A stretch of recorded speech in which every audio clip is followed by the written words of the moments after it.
Cheers.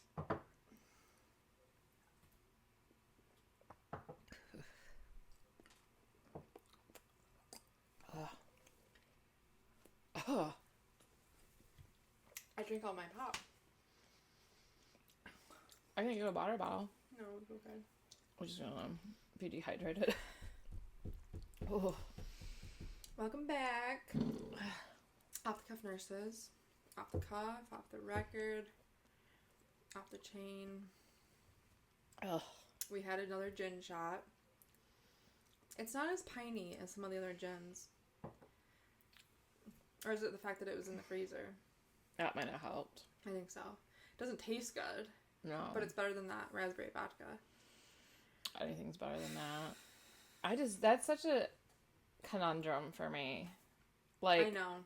You would think that would be so Delicious. good. Yeah. And the older I get, the more I don't mind vodka. Like, before my 20s, I never drank it. But the older I get, I don't mind it. But that is rancid. So bad. Yeah. It's truly terrible. We are not drinking once again because we're hungover. We went to a concert last night and stayed out to the wee hours of the morning, which for us is like midnight, 1 o'clock. Right. Got home at like 1:30 and I'm like, it is past my bedtime. Yeah, and you still had 100 pages of your book. I didn't get to read them. You have to today. I will. Because it's just like... I know. It's already like that, and I was so mad I had to stop. She's on Queen of Shadows in the Throne of Glass series. My favorite one in the whole series. Just like the last 100 pages are just like crazy. That's any Sarah Moss. Yeah. Like, any like romance, fantasy, like fairy smut book. The last 100 pages, it's just like... But what happens in these last 100... Like, you know, sometimes you're like, yep, this is going to happen. I know it's going to happen. I didn't see any of this coming. Granted, I'm not, like, great at, like, figuring shit out like that because once I read something, it, like, goes right out of my brain. So then I can't put two and two together. Oh. So I'm not great at, like, predicting an ending, but not even close did I think this is where this was going. That kind of makes me worried. So, like, we'll just, like... I have some questions about where you're at the book. So there might be spoilers. So if you haven't read Queen of Shadows yet, it's been out for like 10 years. Right. So that's on you, babe. Right. And I've ruined a few things for myself. But thankfully, the stuff that I ruined wasn't like books from now. I ruined it and it happened in this like book. Good. I don't think I've ever ruined anything for me because you know how like the algorithm on TikTok works or wherever you watch reels, it's like the more reels you watch in completion of a topic, the more they'll send you. Yeah. So before like I started Fourth Wing, I didn't have any Fourth Wing reels because I never asked a question about it or Googled it or whatever. And I would only send you very like basic ones before you read it because I didn't want to give anything away. Well, you sent me them on Facebook too, so I don't scroll on Facebook reels or whatever it's called. Yeah. So therefore, I didn't see any on TikTok. Yeah. But it's, guys, I have really considerate friends because when I was reading Akhtar, everyone would be like, "What part are you at?" So they would know like appropriate reels to send me. Yeah. Some people are just like throwing you shit. Thankfully, I don't really have anybody like that. I don't think. My brother likes spoilers. Like he will like be reading or watching something and he like can't help himself and he'll like look online. No. And so I've told him numerous times like don't do that. Well, don't tell me anything. Right. Like if it's something he's read before me, I'm like don't even think about it. Yeah, you would be surprised. And, but I've been getting, because I've been, you know, looking at Throne of Glass ones carefully. There's been girls talking about, like, all the Sarah J. Maas, like... All the Easter eggs and how, like... And I'm like, oh, I can't, because I haven't read Crescent City yet. No. And I'm almost halfway, is there 9? 8. 8. 9, 8. There's Throne of Glass, Crown of Midnight, Heir of Fire, Queen of Shadows, Tower of Dawn, Emperor of Storms, Kingdom of Ash, and Assassin's Blade. So 8. Okay. But Assassin's Blade... Yeah, it's short too, so... Is it short? Yeah. Okay. I own that one. I'll probably just listen to that one then fully. Uh-huh. Because it's not like I'll have to, like, really... You have to pay attention. Sometimes I'll like, listen and read along. That'd be good. But I'm a fast reader. Mm-hmm. So then I'll get ahead of the audio. And I'm like, okay, I'm just going to stop her. Yeah, because you get confused then. Yeah, I've got, like, 2 different things. I'm, like, hearing one thing, and I'm like, half a page ahead. I'm like, this is You're like, come on, Gwen, pick up the pace. Right. Yeah. Did I tell you I turned on Snoop? Yeah. And I was like, Was it bad, or was it just, like, slow cadence? It was just... So I have Speechify. And I have Gwyneth Paltrow is like it's her voice. AI. And her and Snoop are like, I think they maybe were like, maybe when it was coming out, maybe they like were donors or I don't know. Or like endorsed it. Yeah, like put money in for it or whatever. Yeah. I think. So, but that's like the 2 celebrity voices, and then there's like other ones like there's like a British girl, which I would never do. Yeah. Like not trying to be mean, but I really don't like accents very much. Mm-hmm. And so it's good with Gwyneth. Like her voice is like it's appealing to listen to. Like it's not bad. Mm-hmm. But it's not like it's AI, so it's not. Is it like monotone? Not really like monotone, kind of. Yeah. But is there no like feelings behind what she's saying? Yeah, and she's not necessarily always pausing at the right points. Oh, okay. And it's kind of, it's not like Audible where like she would do different voices and it was clear that somebody else was speaking. Mm-hmm. Now there's like a little bit of a disconnect. Okay. But with how much driving we do, right? It's like you. It works. I would like to be able to do that, but I just can't. Yeah. I definitely have to, like, stop and, like, go back sometimes and be like, wait, what? Mm-hmm. Or look at it and be like, you know, what are they saying? And then some places where I'm driving it stops because I'm, like, out in Remus or whatever. So. The service. But, yeah, Snoop was not good. I tried it and... Poor Snoop. Yeah. Maybe his other avenues will take off more than this. Hopefully. Yeah. I mean, I think he's just kind of like a celebrity endorser or whatever. But, I mean, there could be things that he could read that would be fine. Yeah, but this isn't one of them. Maybe, like, fairy smut isn't... It's not his that forte. There's a lot of smut in this one, but... Right. Yeah. There's a lot of hard words, though. Yeah. Yeah. And some of the names, sometimes she'll pronounce them correctly and sometimes she won't. So she like, sometimes she says Alan and sometimes it's like Alan. Well, that's annoying. So it changes. You're like, wait, is it a different character or what are we talking about? I'm like, Gwen, pick one. Pick one, please. And then the way she was saying, like, Cal. Yeah. Like, she was saying, like, because that's how I say Cal. I mean, since I read it, I don't, like, say anything. You know what I mean? Because I'm just reading it. So I don't hear it ever. Kale. I think I say Kale. Like, Kale. Yeah. But who really knows? That's how they said it. So how they said things on Audible is how I... Oh, okay. That makes sense.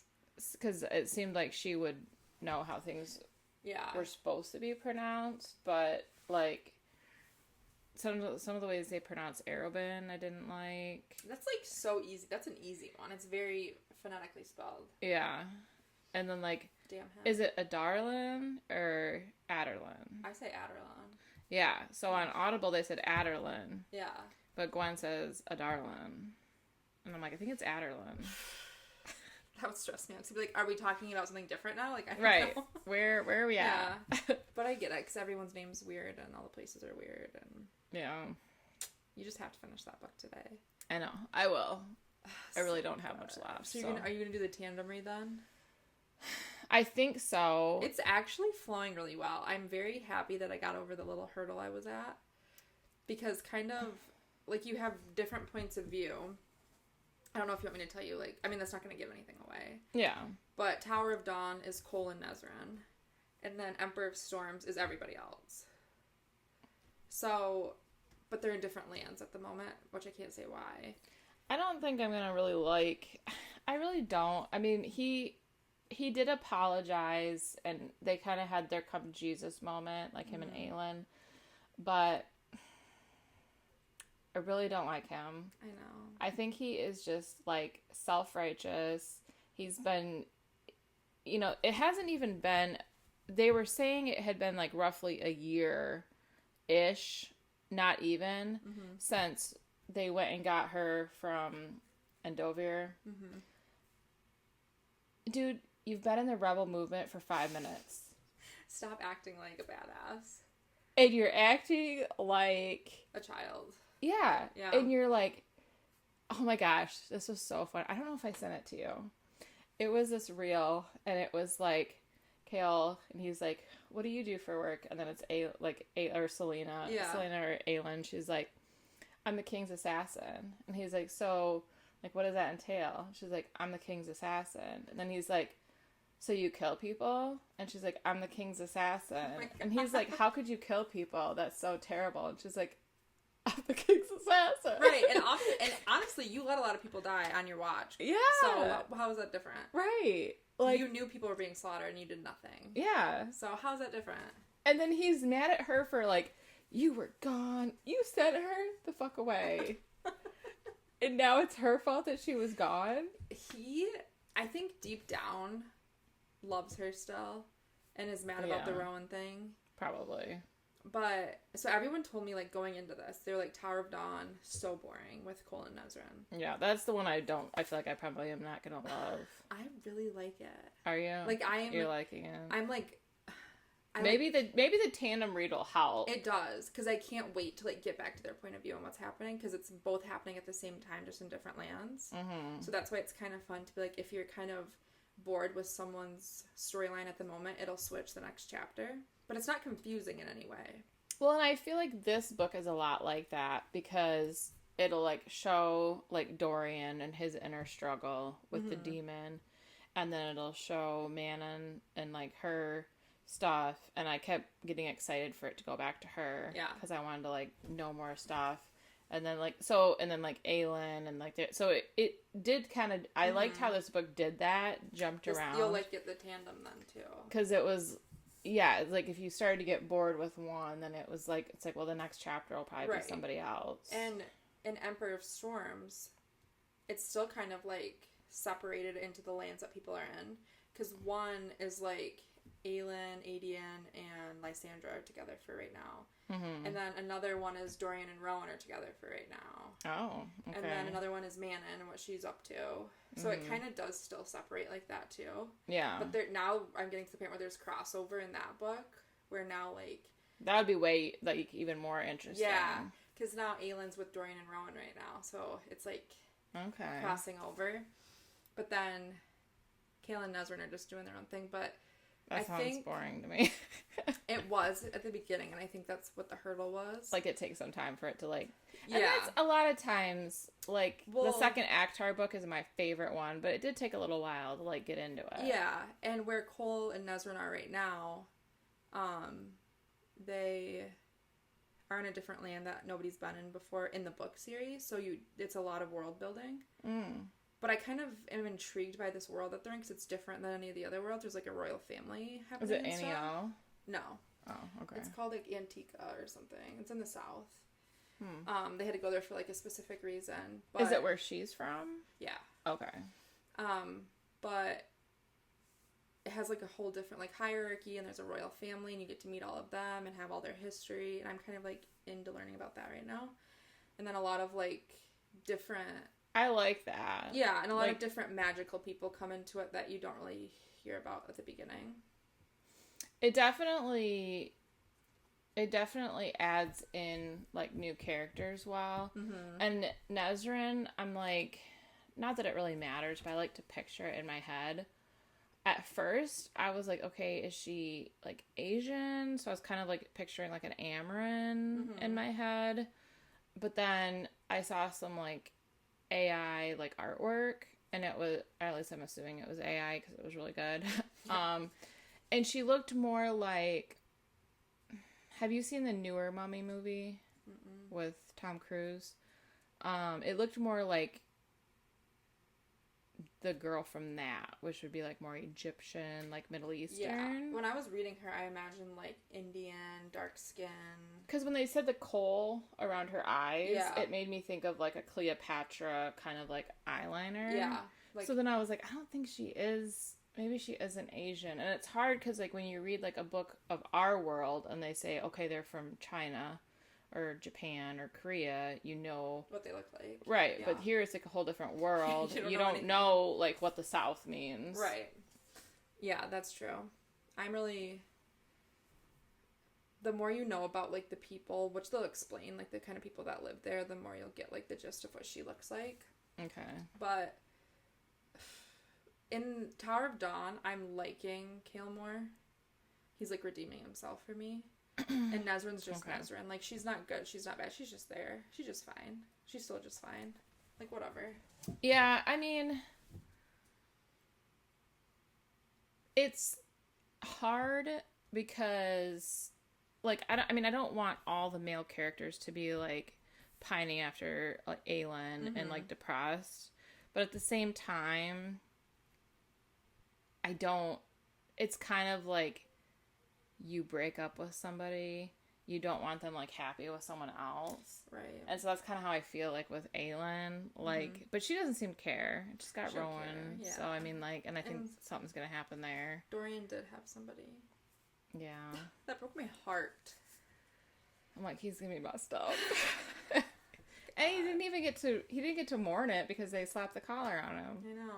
I'm like, this is fucked up. Oh, so where you're at right now, what's he doing? You just got that note that said that he's still in there from Manon, right? I think the last thing I read was the king saying, like, I know you're Aelin. Okay. So not too far after. Okay. I think I stopped somewhere with Adian and Rowan carrying the stuff. Okay. The Hellfire. Interesting. Yeah. That's interesting. The Hellfire thing will become more clear in the last 100 pages. Okay. Anyways. So we went off on a buddy true. Yeah. 17 minutes. Oh, we went to a concert last night. That's where this is going. We went to a concert. Yep. Hinder, Mammoth, Creed. 90s. Well, not Mammoth, but Hinder and Creed. So we thought Mammoth was going first, and Hinder went first. I had told Blake, I said, about getting food for the concert. I was like, we can get food. It doesn't really matter if we miss some of Mammoth. I don't know them. And so once we got outside and Hinder's sign went up, Blake goes, good thing we didn't get food. And I was like, oh my God, weird. Yeah. But... I mean, I kind of enjoyed Mammoth's music more. And so Hinder played for like 5 minutes. Literally, Lips of an Angel By. But good thing you played that. Yeah, I'm like, well, at least they played that one. Yeah. Like, it's all that and like 6 Feet were like the only reason I was there. It would have been more magical if they played Lips at nighttime. But I can't be beggars can't be choosers. I agree with that. Yeah. So we missed Mammoth because we went inside and then got distracted and Ryan won some money, and then we pretty much ended out flat or maybe a little bit up because we played like, you know, on and off playing. Yeah. We didn't win the 16,000. Damn it. Next time. Right. And then came out, and Creed, they played for quite a while. They did.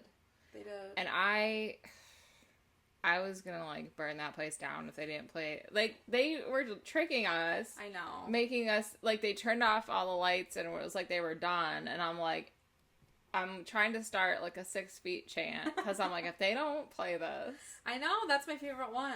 Yeah, it's my favorite one. I mean, I like, you know, like arms wide open, Yeah. like higher, you know, like but all of like, those. One but Last Breath is just, it's my song. yeah. And then they played that. I'm surprised it wasn't their finisher though. My Sacrifice was, which is good, but Yeah. Yeah. I mean, they did play a lot of like their old like. Thank God, because I don't know any of their new stuff if they didn't have it. Yeah. Yeah. Thankfully. So, yeah, they put on like a really good show. There's a lot of pyro. Yeah, which was cool. So it was fun. It was good weather. It was outside. We didn't slide down the mud hill, so I was worried about that. And it wasn't like 900 degrees. No, it was nice. Yeah. This whole week is supposed to be like high 60s, low 70s. Love it. That's like what I thrive. I mean, I love hot weather if there's a lake, a river, a pool. Right, but if I'm just at home. Like, I don't want to swim if it's not hot. Right. Like, it needs to be hot so I'm comfortable. We're approaching like twilight weather. It's exciting. I know. It's going to be time to watch it all. I know. And restart Vampire Diaries. I always do in the fall. We didn't get, like, I obviously have watched it all numerous times, but Ryan and I didn't get through the whole thing. You should restart. Not from the beginning, but from where you are. Yeah. He was hot and heavy with it, but now he's hot and heavy with Vikings. I think Blake watched that. I watched it. I told my dad about it. Then my dad passed me and was like, you need to finish it. And my mom doesn't like violent stuff like that. Well, she picks and chooses. Yeah. Because she'll watch, like, Outlander. Oh, that's right. And that's pretty violent. The one episode I watched, I was like, I ain't watching this no more. Yeah, it was, like, all of the above. Yeah. So, she picks and chooses. She likes time travel, so she, like, makes exceptions if it's about time travel. But, yeah, so Vikings, I think I watched the first episode of the 5th season, and there's 6 of them. Okay. So and then I didn't go any, like, I got distracted, and it's kind of a show you have to pay attention. Because there's, like, a lot of different weird names. I don't thrive with those. Yeah, in different areas and trying to figure out, like, remember who's who. So I told Ryan, I'm like, when you get to the 5th season, we have to be watching it together. Gotcha.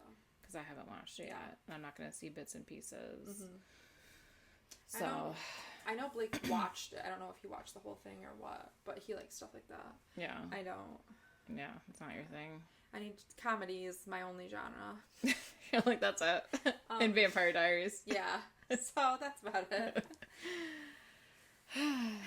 All right, girl. All right. We are at 22 minutes. Okay. We have another true crime. Yes. So this is the Where is Marta Netflix limited series. Which I know nothing about. I didn't either. So I pulled up the one that you talked about, and I went through, like, it'll give you, like, things like this. Oh, yeah. And then I scrolled through. Okay.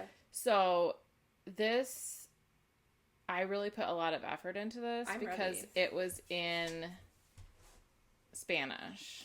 God bless. So I had to read the subtitles. So it's actually Donde está Marta? Okay. Where is Marta? Are you going to say it all in Spanish, you think? Yes. No, but it did help that I had a little bit, like, I know a little bit of Spanish just from, like, I took 2 years in high school, which was a long time ago, and then 2 semesters in college. Oh, okay. And we went to Mexico, so. Yeah. So they did some kind of, like, cool quotes. There was 3 episodes that I liked, so I did write them down. So it started with, the first symbol in which we recognize humanity is in the burials. Ooh. So I was trying to think about what that meant. I'm like, does that mean that, like, once a society, like buries their people, it's, like, it marks them as, like, humanity? Or is it more like we get some sort of closure from the burials, or, like, we're honoring them? Or I'm kind of thinking, like, maybe some other cultures or religions don't put much into burials, but then wherever this kind of took place, or when they learned about it, they saw, like, oh, like, in other cultures, they do have, like, more humanity when it comes to, like, the afterlife and stuff. Mm-hmm. And then I thought about it, like, when archaeologists are like going through, you know, they're finding like maybe they're in Egypt and they're finding like sarcophagus or whatever. I don't know. It was kind of I thought it was an interesting quote. So this took place in Spain. Okay. And it starts by showing her like tombstone. But so that's just to kind of preface it. That's how the show started. So her name's Marta del Castillo Casanueva. Very long. I like that.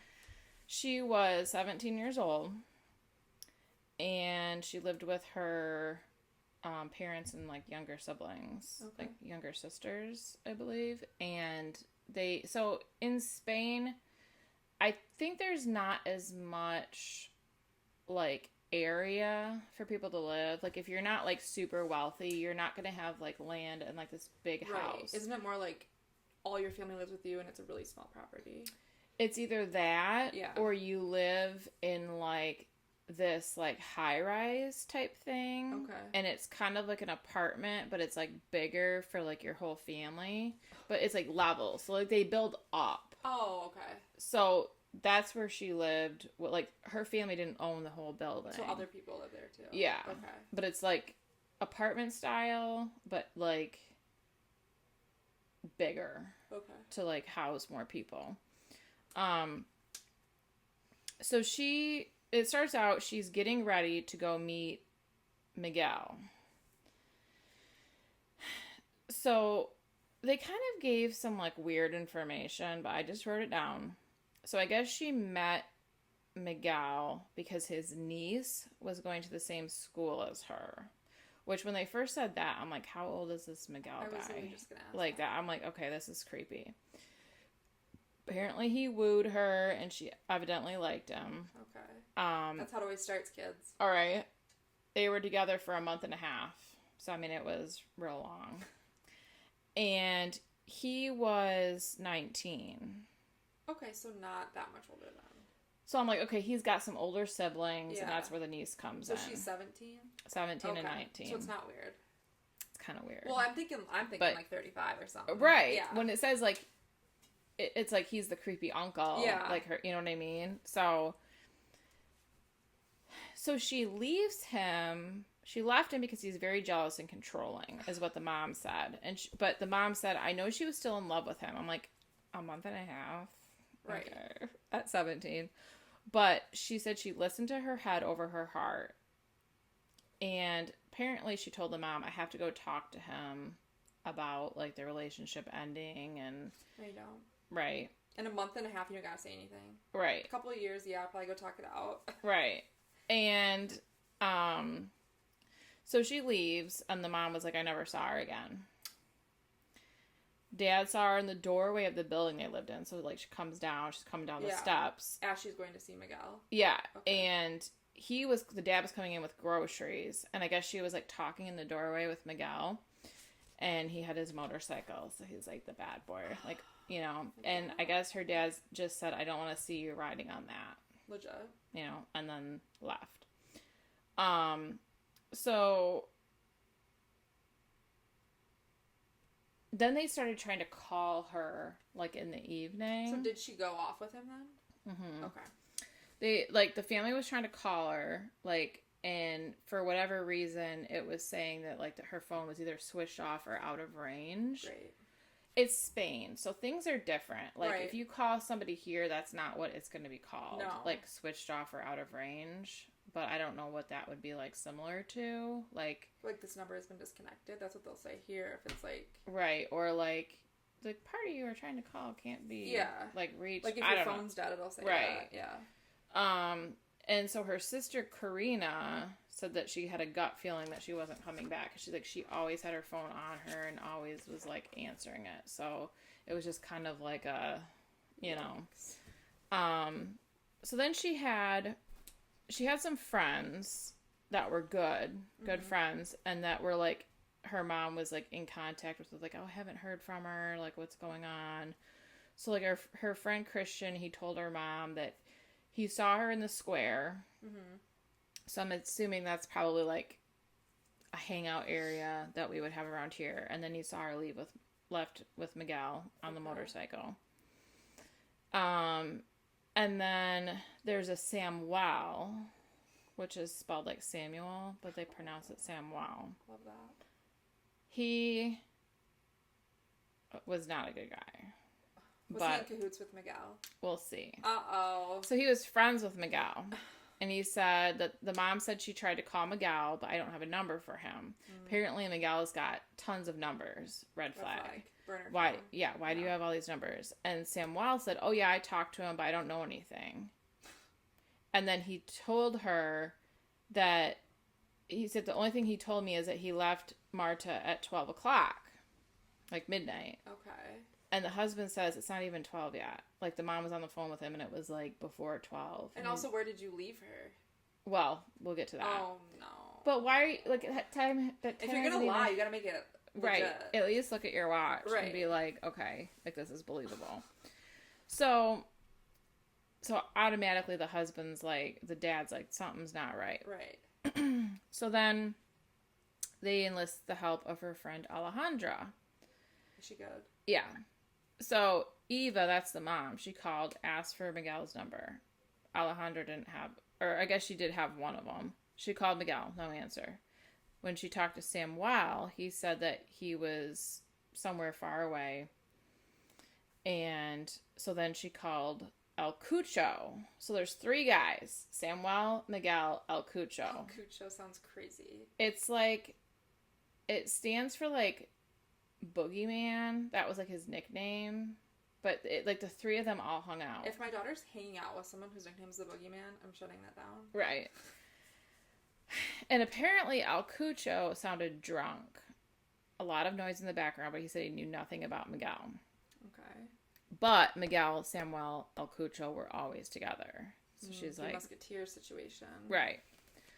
So then at 11:30, so shortly after they talked to Samuel and he lied, the dad checked the hospital and Antonio, that's the dad, didn't find anything there. Because he's like, well, maybe she was in an accident, like if she was riding on the motorcycle, right. You know, whatever.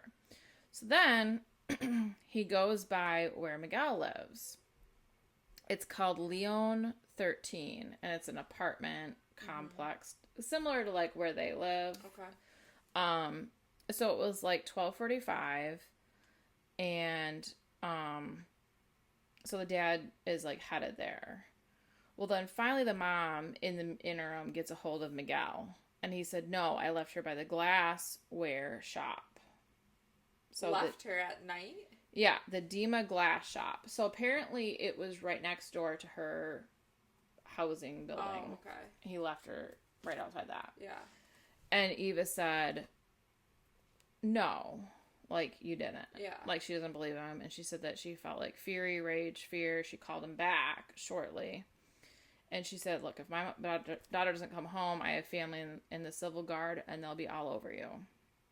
Okay. And the Civil Guard's like a force with military structure. Okay. And it's primarily responsible for like law enforcement in like rural areas and along borders. But they would have some like, you know. They would have some pull. Yeah. Yeah. And she reminded him she's 17, a yeah. minor. I guess he said, okay, and like hung up, you know. He doesn't care. Yeah. So then her friend Christian and her friend Alejandra and her mom were all searching for her. They were out, like, doing the, you know, organized the best they could, and they're out searching for her. So the dad goes to Miguel's. Mm-hmm. All the lights are off. He's like knocking really loud, no answer. Of course. And the blinds are like pulled, like not like the ones that line up together. Oh, like yeah, so up, you can't see. yeah. Yeah. So no, he didn't get anywhere with that. And so then Antonio files a police report at 2:10 in the morning, to at least get something going. And the police don't really, like, they're just kind of like, and not really being that helpful, not, like, don't seem like that worried about it. Yeah, I wonder if they have the rule over there that they have to be missing for like 24 hours or something. I think I don't know what they had at first, but now after this case, I guess they do it immediately. As they should anywhere. But if they're underage, if they're not, I think if they're an adult, at least in this area, there's a certain amount of time, but she wasn't. Right, she's a minor. So, so the friends, like Christian, Alejandra, her mom, they're searching like the downtown area. They gather at this like plaza, and apparently some Alfonso guy, I don't know who that was, and Samuel joined them to look.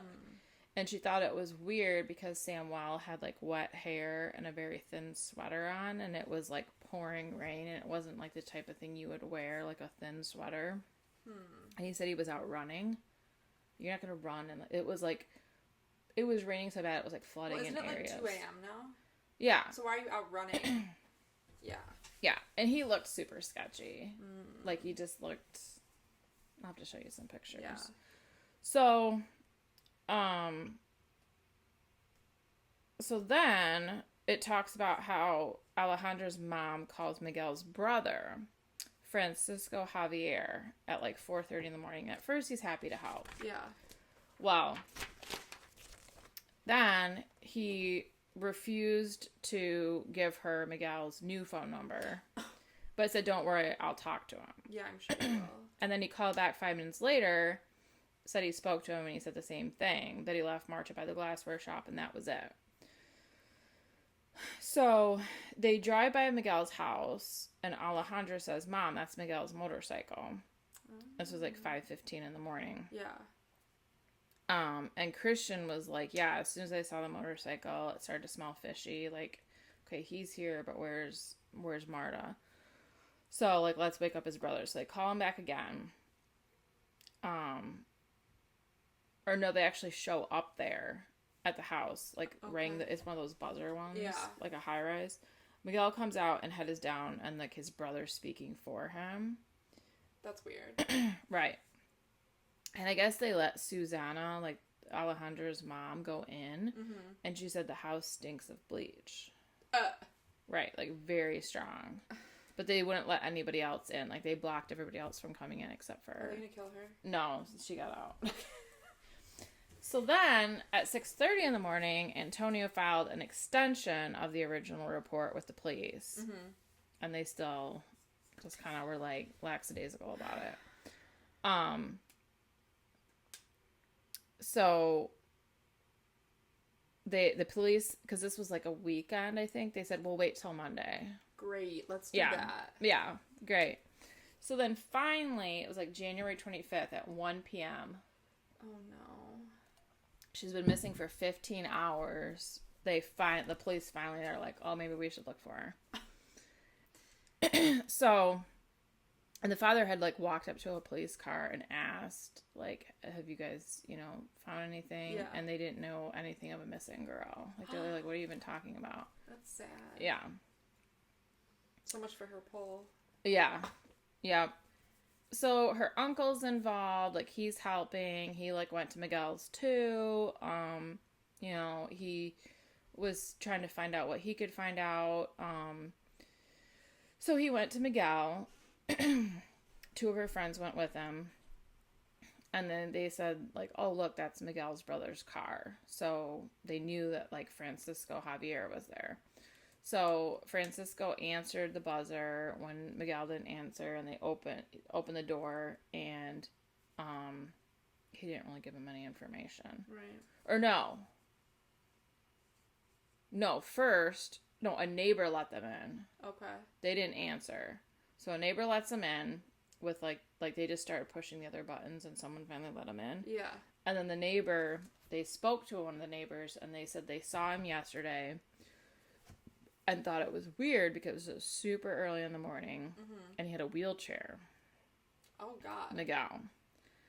So that's when they knocked on Miguel's door, and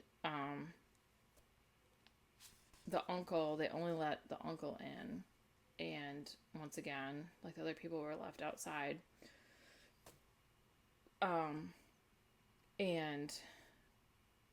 he like didn't really give him much information either. So then the father's getting really upset.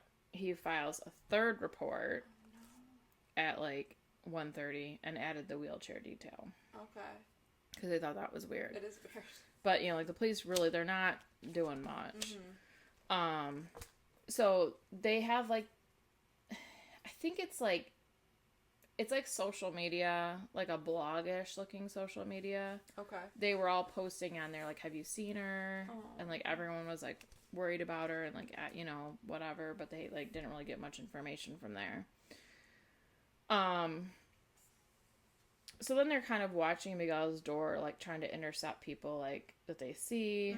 Mm-hmm. The girlfriend of his brother, of Francisco, Maria, she said she didn't know anything. She said she was there the night of the 24th. And they thought that was weird because they're like, well, like, the dad knocked and she didn't. Nobody answered. Right.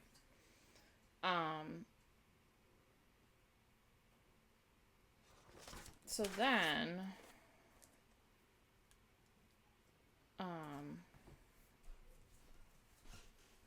So then they started giving kind of some information about Miguel, like 19, works as a cleaner of a bingo hall. So he'd have access to bleach. Right. And it said right before Marta, he was dating a 14-year-old. Oh, that's rich. And living at her family home. Ew. But then, there was like some confusion because it said it was like before, but then later on, it sounds like when she went to talk to him the night everything happened, like it sounded like she was trying to get back together with him, but he was with this 14-year-old. So I feel like there was maybe some like crossover. Yeah, or like a rebound, like, oh, she left me, let's go back. Yeah. A 14-year-old and a 19-year-old. And their parents like, yeah, live here. What are you doing with a 14-year-old? What are her parents allowing you to live with them? Where is the interest? What 19-year-old's interested in a 14-year-old? Control. It's gross. Yeah, so sure. Gross. So then they hear one of the neighbors says, "Oh yeah, I saw Marta around 9:30 p.m. I saw her in the doorway here." But it almost seemed like the lady just kind of wanted some fame. So it's like, did you or did you not? Right. So there was like different emergency calls, kind of like the one that you did, like people saying that they spotted her. Okay. So there's like all these emergency calls. And this was like, after it hit the news, probably. Yeah. Yeah.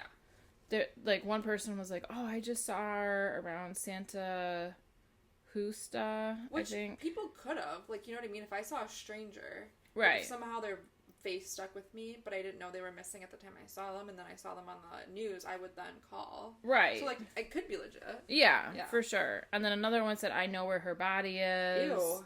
Right. And then the father randomly says that the neighbors heard a scream, but it's like, well, you never reported it. Like, if I heard a scream, like screams coming from like my neighbor's house, right, I would peek and investigate. Yeah. For one thing, if it continued and I couldn't see anything, I would call the cops. Yeah. Like, I wouldn't be like, oh, right. A week and you ago can tell I the heard a difference scream. Between like a funny scream or like someone jumped out and scared you versus like a terror scream. Right. Like, you can tell the difference. Yeah. And like a struggle or like what's going on.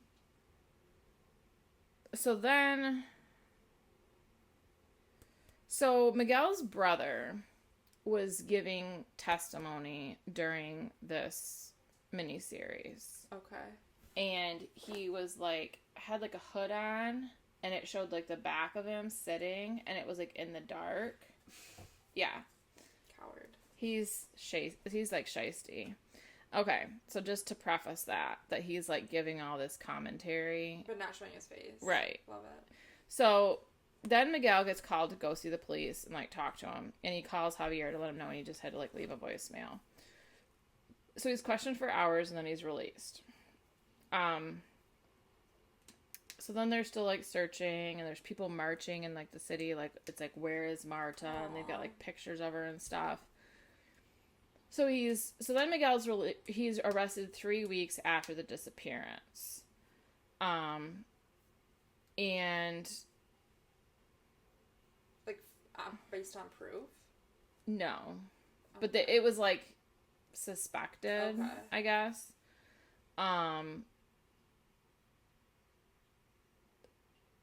So then they, like, randomly, they're thinking, okay, Miguel did it.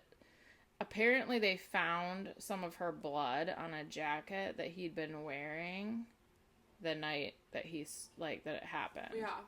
So then, like, the husband goes home and tells the wife, who she's, like, bedridden. Like, her mom and her mother-in-law were having to, like, care for her because she was so... distraught. Yeah. Oh, my God. He's like, Miguel killed her, but don't worry, she didn't suffer. It's like, well, how would you even know that? Right. But, like... And honestly, that's so, like, blatant. Like... So I'm thinking that maybe, like, he was trying to make her feel better. Right. I don't know. So... This is what made him think that she didn't suffer. So Miguel was talking to the lawyer. So they were arguing, and he hit her in the head with an ashtray. She fell to the ground and didn't respond. He put his head on her chest and didn't hear her heart. He cried and held her hand and stayed there until Samuel rang the doorbell. And then Miguel and Samuel put her on a motorcycle, like sandwiched between them, and took her far away to a bridge and threw her in the river. He admitted that to the lawyers. This is like his first statement, one of many. So, so we didn't really get any. You don't get any like information from the police and like their side of the story because they refused to participate in the documentary, of course. Love that. But then Miguel changed his statement multiple times, which is also a red flag, right? So then this was like the end of like the first episode. They're trying to like leave like a teaser. Yeah. And they say that something was found in the sewer at Leon 13, which Miguel's house. Yeah. And they're like, they found something in the sewer. And Antonio's like, what did they find in the sewer? And then it was like the end. I'm like, what the fuck? So then they don't even bring it up until later on. Yeah. So you're like waiting, like, what did they find in the sewer? Yeah. So now they talk about El Cucho. Okay. El Cucho's 15, and apparently they said he was driving his mom's car or something. So he's like a bad boy, I guess. I don't know. So they just kind of randomly added that in. I don't know why they added that in, but so then they go back, and the army is searching the river. Okay. Where Miguel claims that she was dumped in. It's very muddy. There's about 2 meters of mud. Okay. Like, it's nasty. Like, shit river, basically. So they kind of did something interesting. Because our body composition and, like, how we're made up is similar to pigs. They took pigs in the water and put GPS on them to see where they would end up. To try to figure out, like, okay, so then if this, like, maybe... the path of your body. Yeah. That's kind of interesting. I thought that was really interesting. So they were searching, but they didn't find anything. But I thought the method was interesting. Yeah. So, goes back to El Cucho. He was told that some traces of his genetic profile, like DNA, had appeared mixed with Marta's. Like... at the scene of the crime. Okay. And he started crying, and then he said that he had seen Marta covered in blood. Oh, now you said that. Right. And then he went out to a payphone. And apparently, El Cucho, he would pick her up for school, and he had a crush on her. And she thought he was too young, because he was 15, she was 17. So, she... You know, I think he probably did have a crush on her. Yeah. But he was involved with Miguel and Samuel, so it's like kind of what happened here. And then they show this clip, like audio of him talking to his mom because he got picked up because of his supposed thought involvement, and he was taken to a juvenile detention center because he was younger. And he called his mom and was telling her to throw these, like, he had like a knife collection. He was telling her to throw his knives away. Like they had her DNA on them. And his mom was like, these calls are recorded. You know. So she's like, stop. Yeah.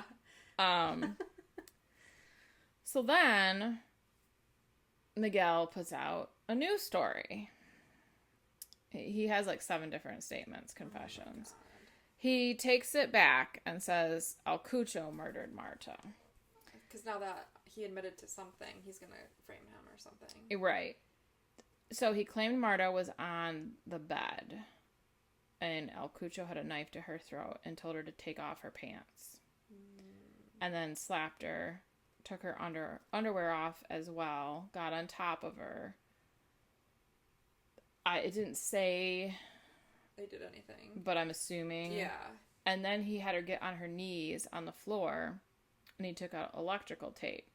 So these are very specific. Yeah, like you can't just make that up off the top of your head. Allegedly. Right. He has a very active imagination. Apparently. Hands behind the back, taped them, and then around her neck, and taped more, and then got on top of her again. But there was contradictions about her arm placement, and then they also said that they used like a blood pressure cuff to see if she was still alive. How are they going to know how to do that? Right. So Miguel's mom, apparently like the wheelchair and this blood pressure cuff were like ones that his mom used before she died. Okay. So I'm thinking she was like sick.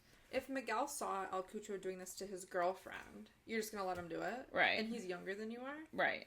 Very weird. Okay. 4 years apart. Yeah. Yeah. He's probably a little twerp. Yeah. I mean, they all kind of were twerpy looking. Samuel looked the most shady, I would say, and then El Cucho, and then Miguel. But they all, yeah. So, the inside and the outside of the cuff had only Marta and Miguel's DNA on it. And then Miguel kind of, like, admitted and said, yeah, we all, like, raped her. And, but then, he was trying to, like, leave it at just that. Like, he didn't know what happened to her. Okay. So, then they're saying, I think he said, like, well, I think they dropped her body off in the landfill. So they searched the landfill. Nothing. So nothing in the river, nothing in the landfill. So then they find a butterfly knife in the sewer, and it was one of the knives that El Cucho had posted on that social media site, like a picture of it.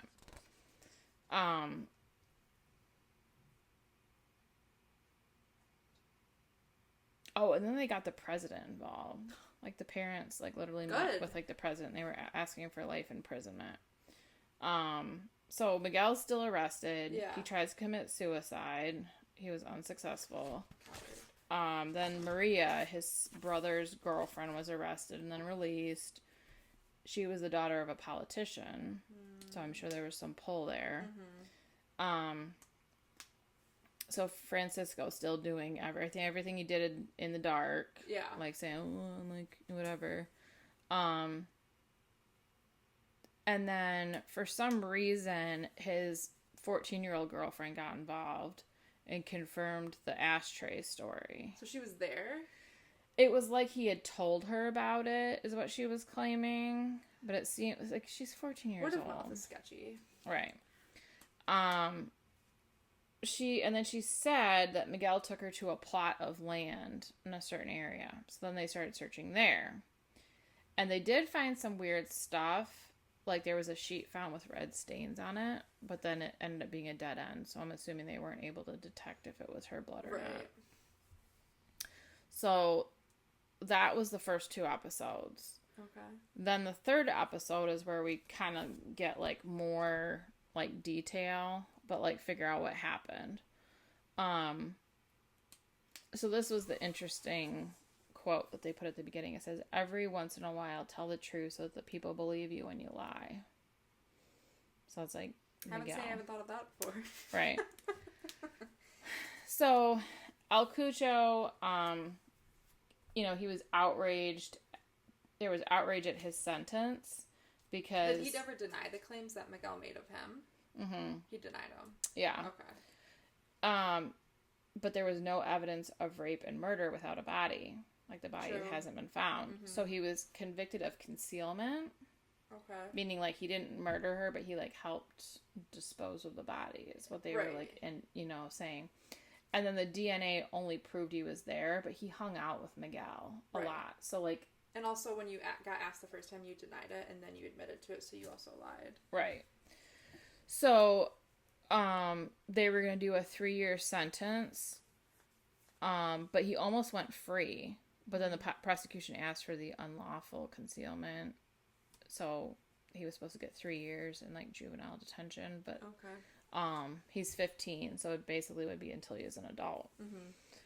So there were 4... So that was the minor. That was the case of the minor. They had to do it separately. Okay. So then there was 4 adult defendants. There's Miguel, and he was being charged with, like, murder, sexual assault, and crimes against moral integrity, which must be, like, a Spanish, like, I've never heard that in this area.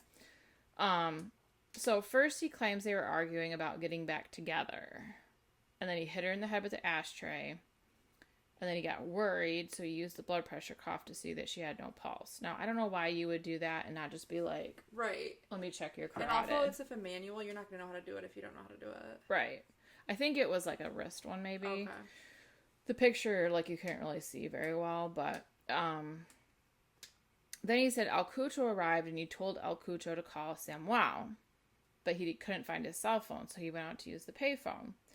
Then they said that they used the wheelchair to take her to a car, but then Miguel stayed and cleaned his home.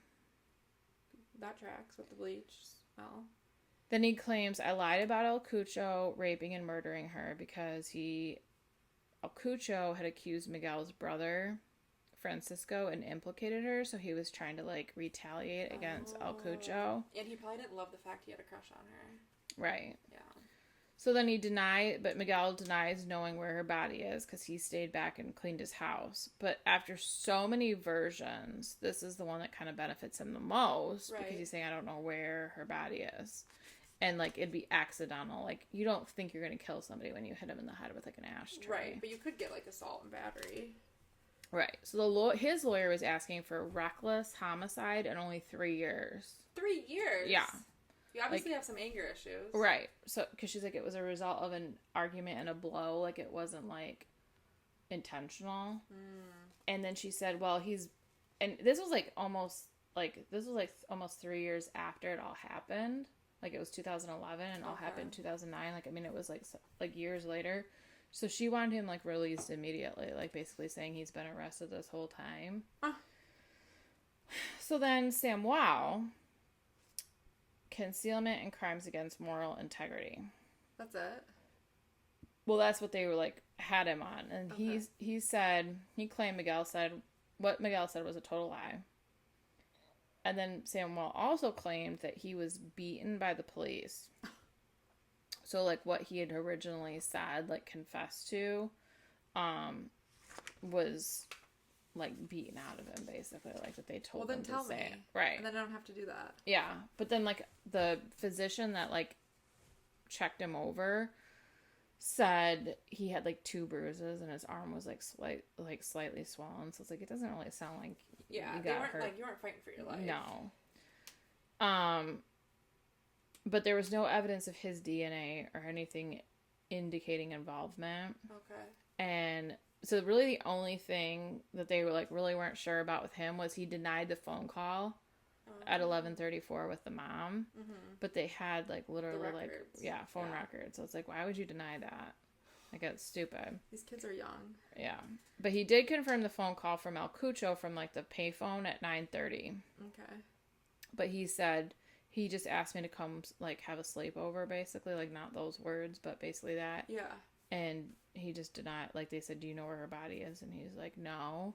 But then he, like, tried to say, like, he's like, no. But then, like, he was like, can I say something? And they're like, this is the question you were asked. And he's like, no. So I'm like, you're adding too much. Right. But if you have something to say right. It. Yeah.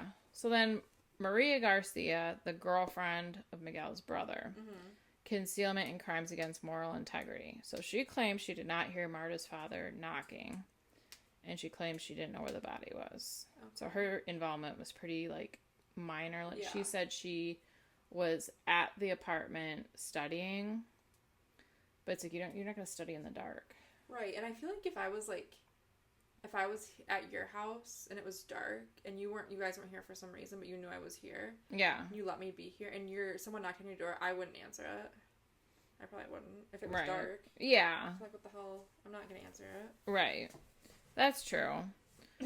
So then Francisco Javier, he was like arrested and then like let go and then like back and forth with him. But they said that due to like him being blood like family with Miguel, that he couldn't be convicted of cover up for some reason. They might have different rules over there. Yeah. So they were only able to like put in concealment, menacing, and crimes against moral integrity. Like that's what they were trying to get him on. Okay. So he claimed his brother arrived around 8 or 8:30 and said he wouldn't be there long and that Maria could study there. Mm-hmm. Then he left, the brother left and went to the bus stop and went to meet his daughter, who it was with his ex. He said he was there from like 9 to 11:30ish. Then he went to this pub that he owned at like 11:45. Well, the security camera, it's poor quality, but it made it look like he was only at his ex's house for 15 minutes.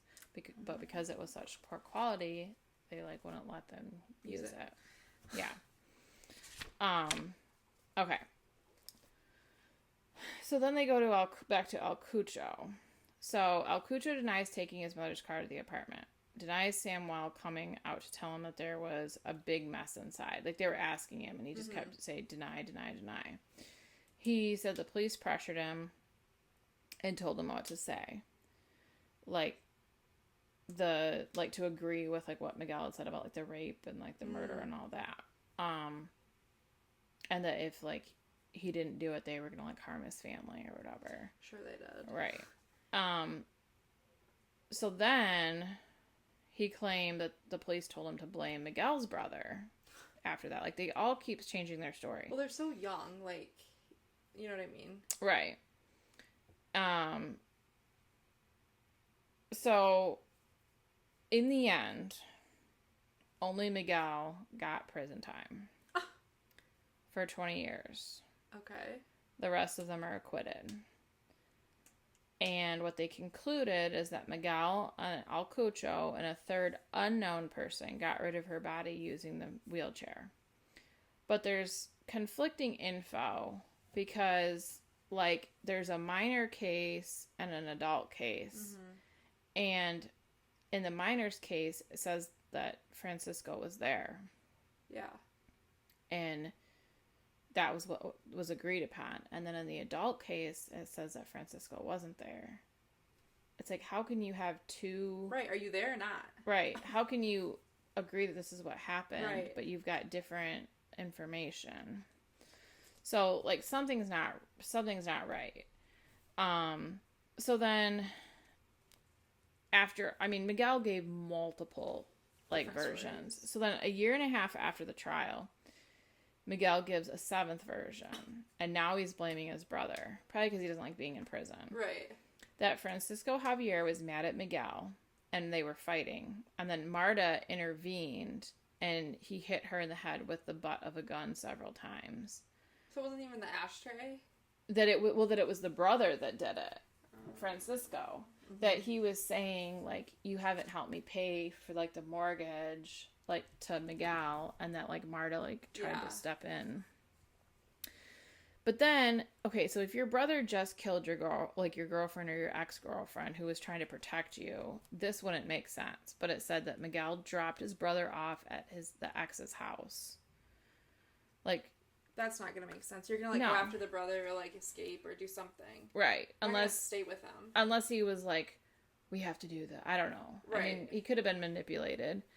So he drops him off at the ex's house. Then Francisco Javier took her car back to Leon 13. And then said that the El Cucho came over, saw the body, ran away, and then they went to a ditch and threw the body in and put debris over it. So they searched the ditch to see if they can, like... After 3 years. Yeah. Yeah. And no body. Then... they found body parts in the landfill that they had been searching. Yeah. And they weren't hers. Well, whose were they? God, some other lost person. Yeah.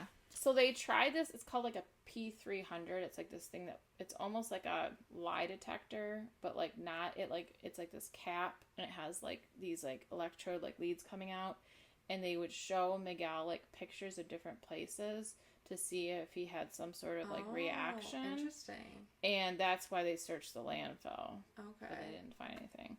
Then they tried to hypnotize him, and they didn't get anything from hypnosis. Then they tried a psychic. Like, they're trying everything. Yeah. The psychic, she gave a bunch of different places. They didn't find anything.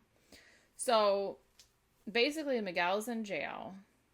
Or in prison for 20 years. Yeah. Everybody else is just, like, living their life. And they still know where she is. No body.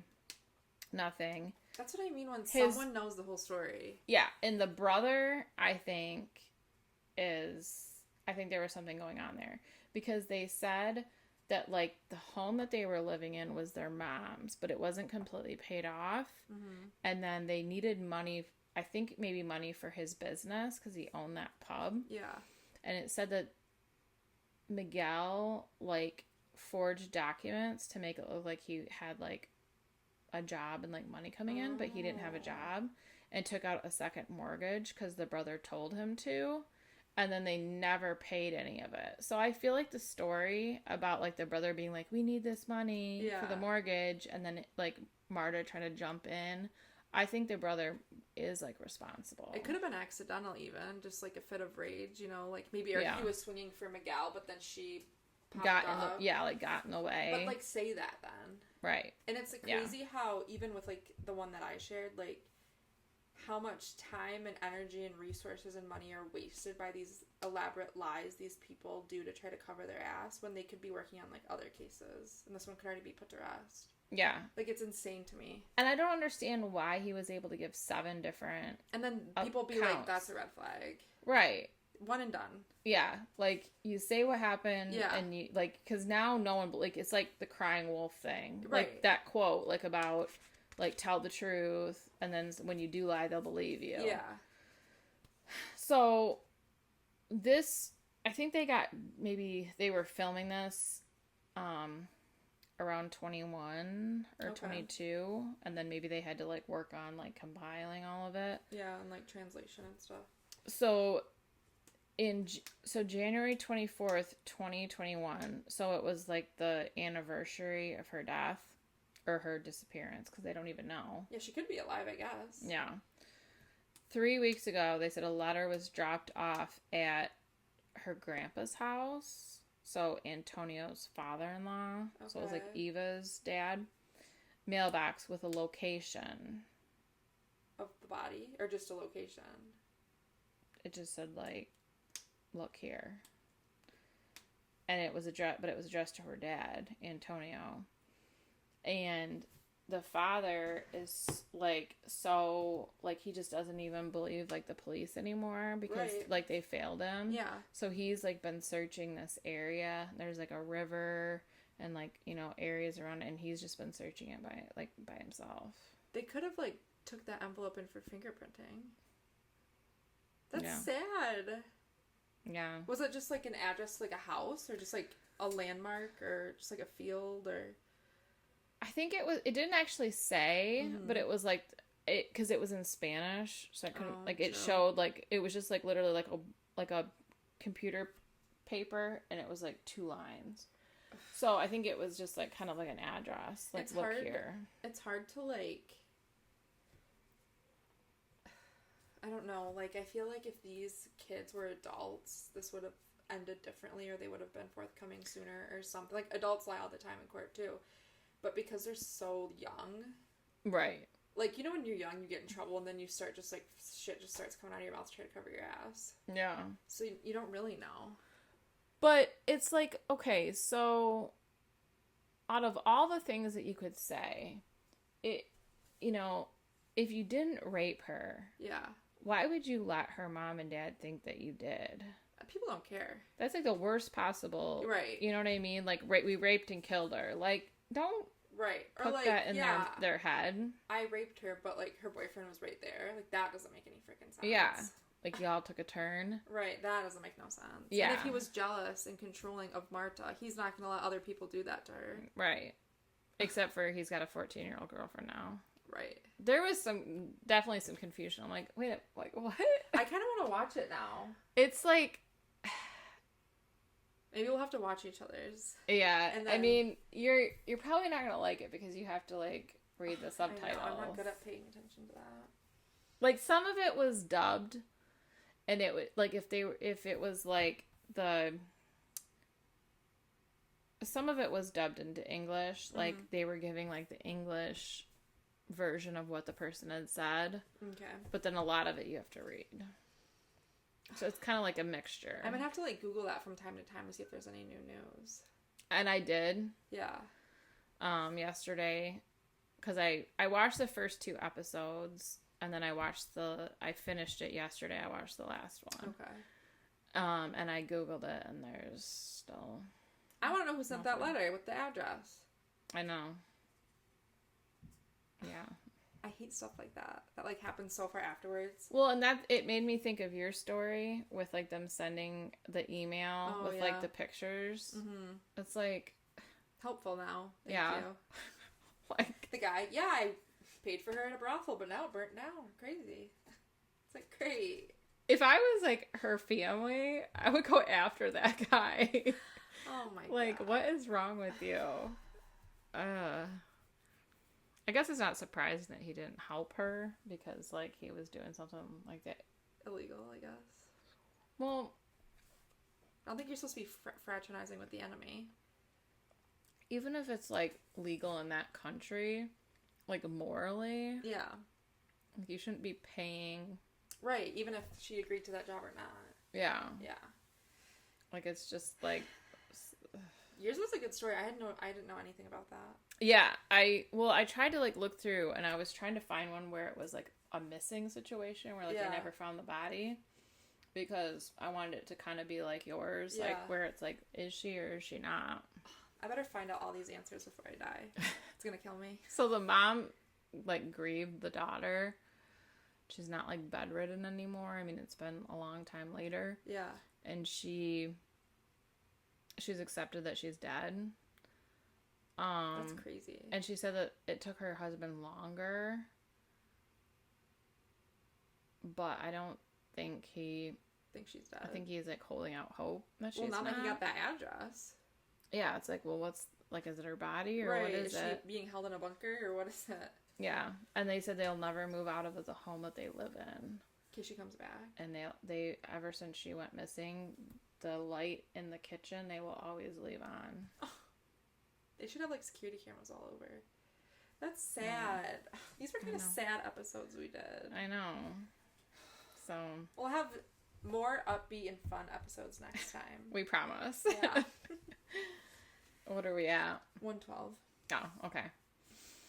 All right, guys. Well, as always, if you didn't chart it, it didn't happen.